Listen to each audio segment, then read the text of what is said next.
Temple tiger اور کماؤ کے آدم خور۔ Temple tiger. رچ کو پہاڑی سے اترتے ہوئے اور شیر پر گھات لگاتے ہوئے مجھ پر کئی نئے انکشافات ہوئے۔ اگرچہ شیر یا چیتوں کی مانند رچ کا جسم گھات لگانے کے لیے نہیں بنا، لیکن 200 گز کا فاصلہ رچ نے کسی سائے کی طرح خاموشی اور سام کی طرح آسانی سے طے کیا۔ جتنا قریب وہ ہوتا گیا اتنا ہی محتاط ہوتا گیا۔ مجھے یہاں سے اس سوراخ کا کنارہ دکھائی دے رہا تھا جہاں شیر اپنے شکار سمیت موجود تھا۔ اس کنارے سے چند فٹ دور جب رچ پہنچا تو زمین سے لگ گیا۔ جب شیر نے لاش کو پھر سے ادھیڑنا شروع کیا تو رچ نے انتہائی آہستگی سے اپنا سر کنارے سے اوپر کیا اور نیچے دیکھ کر پھر سر نیچے کر لیا، یعنی جھاڑیوں میں چھپا لیا۔ میں اس ساری صورتحال سے اتنا ہیجان میں مبتلا ہو چکا تھا کہ میرا سارا جسم کانپ رہا تھا اور منہ اور گلا خشک ہو گئے تھے۔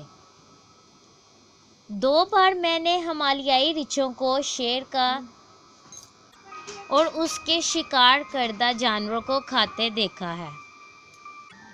دونوں بار ہی شیر موقع پر موجود نہیں تھے۔ 2 بار میں نے رچھوں کو پیٹ بھرتے چیتوں تک جاتے چیتوں کو بھگاتے دیکھا ہے۔ چیتوں کے جانے کے بعد رچھ ان کا شکار کردہ جانور لے کر رفو چکر ہو گئے تھے۔ چیتوں کے جانے کے بعد رچھ ان کا شکار کردہ جانور لے کر رفو چکر ہو گئے تھے۔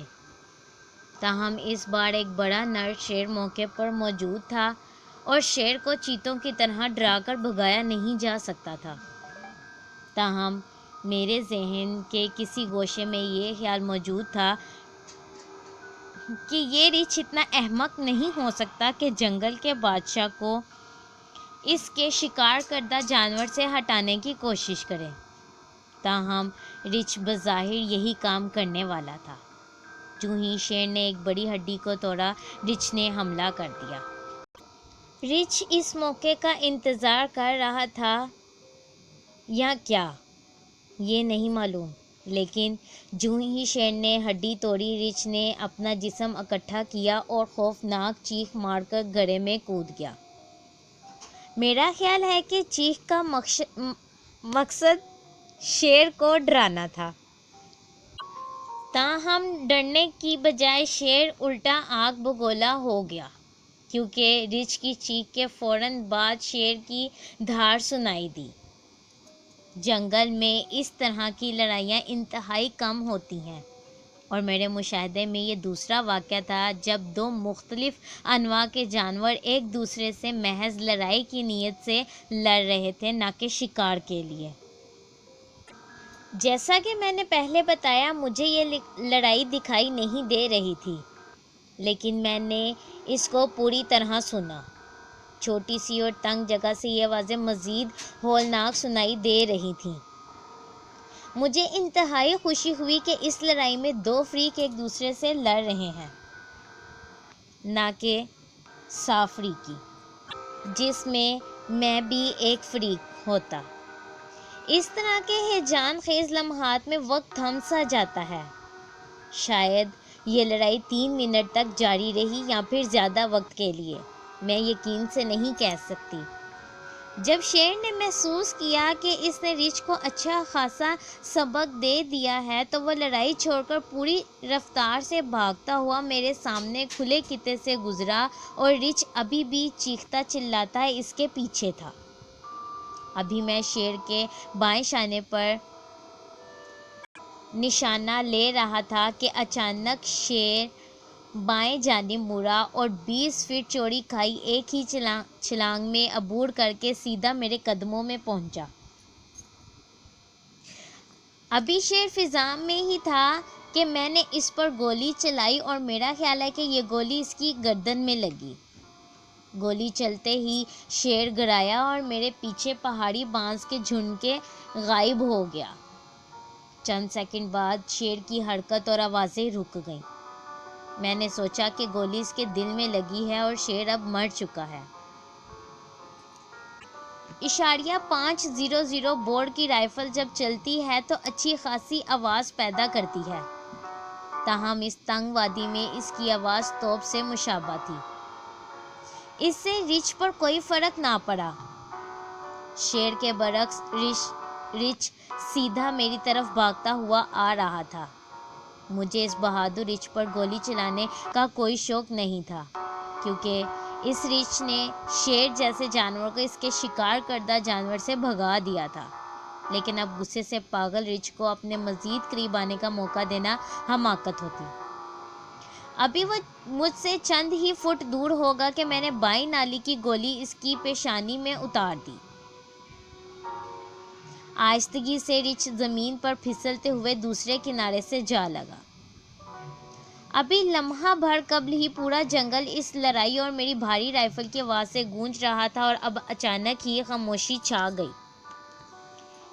جب میرے دل کی دھڑکن دوبارہ نارمل ہوئی تو میں نے سگریٹ پینے کا سوچا۔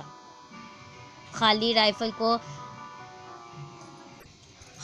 رائفل کو گھٹنوں پر رکھ کر میں نے دونوں ہاتھ جیبوں میں ڈالے اور سگریٹ کیس اور ماچس نکالنے لگا۔ اسی وقت اچانک مجھے اپنے بائیں جانب حرکت محسوس ہوئی۔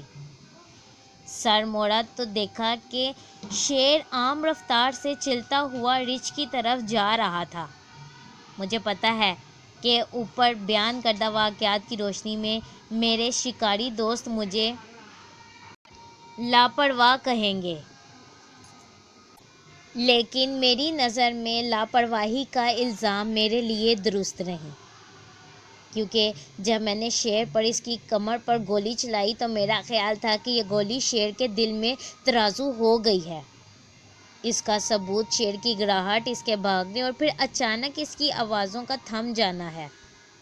دوسری گولی میں نے غصے سے پاگل رچ پر چلائی اور رچ کو اسی جگہ ہلاک کر دیا۔ چونکہ میں بھی درخت پر ہی بیٹھا تھا، اس لیے میں نے رائفل کو دوبارہ بھرنے کو بیکار سمجھا اور گھٹنوں پر رکھ دی۔ شیر کو اس طرح صحیح سلامت دیکھ کر 1 یا 2 ثانیے کے لیے تو میں شجدہ رہ گیا، تاہم میں نے فوراً ہی خود کو سنبھالا۔ رائفل انڈر لیور ماڈل کی تھی اور اسی عجلت میں بھرنا مشکل تھا۔ مزید مشکل یہ کہ کارتوس پینٹ کی جیب میں تھے۔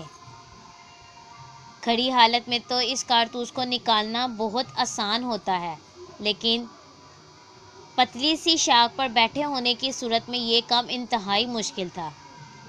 شاید شیر جانتا تھا کہ رچ مر چکا ہے یا پھر اس سے محض حملے سے بچاؤ کا سوچا۔ رچ پر نگاہ رکھتے ہوئے شیر سیدھا پہاڑی پر چڑھا۔ 40 گز دور پہنچا تو وہ میرے سامنے ہلکا سا بائیں جانب تھا۔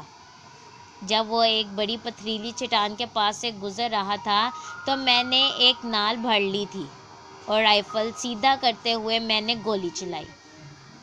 گولی چلتے ہی شیر اچھلا اور پہلو کے بل گرا اور پھر اٹھتے ہوئے وہ بھاگا اور پہاڑی کے کنارے سے ہوتا ہوا دوسری طرف گم ہو گیا۔ بھاگتے وقت اس کی دم ہوا میں تھی۔ نرم نکل والی گولی شیر کے منہ سے چند انچ دور چٹان پر لگی۔ جب گولی ٹکرا کر مڑی تو اس نے شیر کا توازن تو خراب کر دیا، لیکن شیر کو کوئی زخم نہیں پہنچا۔ خاموشی سے سگریٹ ختم کر کے میں درخت سے نیچے اترا اور رچ کو دیکھنے چلا۔ یہ رچ میرے اندازے سے بھی زیادہ بڑا تھا۔ اس کی مرضی سے شروع کرنے والی لڑائی حقیقتاً بہت خوفناک تھی۔ یعنی رچ نے جو لڑائی اپنی مرضی سے شروع کی تھی وہ انتہائی خوفناک تھی۔ اس کی گردن پر کئی جگہ گہرے گھاؤ تھے جس سے خون رس رہا تھا، اور کھوپڑی پر کئی جگہ شیر کے ناخن رچ کی کھال چیرتے ہوئے ہڈی تک پہنچ گئے تھے۔ تاہم اس رچ جیسے سخت جان جانور کے لیے اس طرح کے زخم عام سی بات ہے۔ اصل زخم رچ کو ناک پر لگا تھا۔ ناک پر لگنے والے زخم انتہائی تکلیف دہ اور شرمناک ہوتے ہیں، اور رچ کو نہ صرف ناک پر چوٹ لگی تھی بلکہ شیر نے اس کی ناک آدھے سے زیادہ کاٹ لی تھی۔ اس چوٹ کے بعد رچ کو میری گولی کی آواز سننے کا ہوش نہیں رہا ہوگا اور اس کی آنکھوں میں شیر کی موت جھلک رہی ہوگی۔ چونکہ اب اپنے آدمیوں کو بلا کر رچ کی کھال اتارنے کے لیے مناسب وقت نہیں بچا تھا، میں انہیں لے کر ریسٹ ہاؤس کو چل دیا تاکہ اندھیرا ہونے سے قبل وہاں پہنچ جائے۔ یاد رہے کہ آدم خور اسی علاقے میں سرگرم تھا۔ میرے ساتھیوں کے علاوہ وہ درجن بھر دیہاتی بھی جھونپڑے کے گرد جمع تھے اور انتہائی تعجب سے مجھے وادی سے گزرتے ہوئے دیکھ رہے تھے۔ جب میں ان کے قریب پہنچا تو وہ ششدر رہ گئے۔ بالا سنگھ سب سے پہلے ہوش میں آیا اور اس کی کہانی سننے سے مجھے پتہ چلا کہ ان کی نگاہوں میں 2 بار زندہ ہو کر لوٹا ہوں۔ بالا سنگھ نے مجھے کہا کہ صاحب، ہم نے آپ سے کہا بھی تھا کہ زمین سے اتنا نزدیک نہ بیٹھیں۔ جب ہم نے آپ کی چیخ اور پھر شیر کی دھاڑ سنی تو ہمیں یقین ہو گیا کہ شیر نے آپ کو درخت سے کھینچ کر اتار لیا ہے اور آپ اپنی زندگی بچانے کے لیے شیر سے دو بدو لڑائی کر رہے ہیں۔ پھر جب شیر کی دھاڑ بندی ہوئی لیکن آپ کی چیخیں سنائی دیتی رہیں تو ہم نے یہ نتیجہ اخذ کیا کہ شیر آپ کو اٹھا کر لے جا رہا ہے۔ پھر 2 گولیوں کی آواز سنائی دی اور پھر تیسری گولی چلی اور ہم انگشت بدنداں تھے کہ جس آدمی کو شیر اٹھا کر لے جا رہا ہو وہ کیسے گولی چلا سکتا ہے۔ ابھی ہم سب مل کر یہ سوچ ہی رہے تھے کہ اب کیا کریں کہ اچانک آپ خود سامنے آ گئے اور ہم حیرت کے مارے چپ ہو کر رہ گئے۔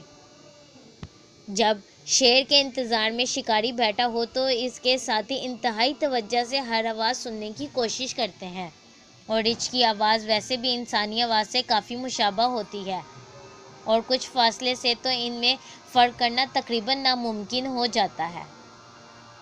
جتنی دیر میں رچ اور شیر کی لڑائی کے بارے میں ان لوگوں کو بتا رہا تھا، بالا سنگھ نے میرے لیے چائے کا کپ تیار کر لیا تھا۔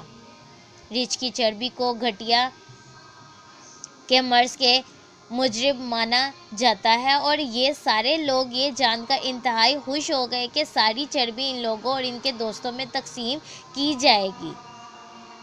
اگلی صبح میں ڈھیر سارے آدمیوں کے ساتھ رچ کی کھال اتارنے لوٹا۔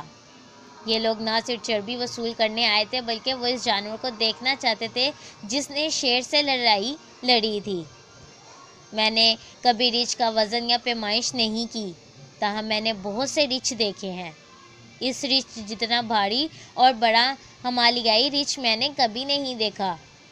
جب چربی اور دیگر حصے تقسیم ہو گئے تو سب نے دیبی دہورا کا رخ کیا۔ ان میں سے سب سے زیادہ خوش بالا سنگھ تھا جسے میں نے رچ کی کھال تحفتاً دی تھی۔ وہ اس کھال کو اپنی پشت پر باندھے ہوئے تھا۔ شیر دوبارہ نہ پلٹا اور شام تک گدھوں نے نہ صرف گائے بلکہ رچ کی لاش بھی صاف کر دی۔